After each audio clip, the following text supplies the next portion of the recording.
Time now for our Bites of the Week. They come from two residents in rural St. Catherine who are protesting for better roads in their community. The residents were steadfast in calling on political representatives to fix the problem or face the consequences at the polling station. Here's our Bites of the Week.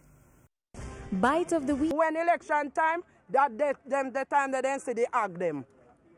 You understand, so? No more of it. Polling station I go black next year. PNP and Labour right, it a go black for no.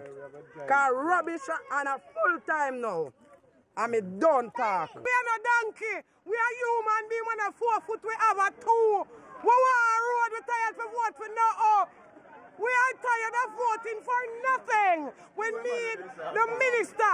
We want, when Prime Minister name? Andrew Wallace, we need you. Because you say you care for we. And we want you say prosperity. And we don't have the prosperity in the northeast St. Catherine. We live like a cow and dog around here. Bite of the Week.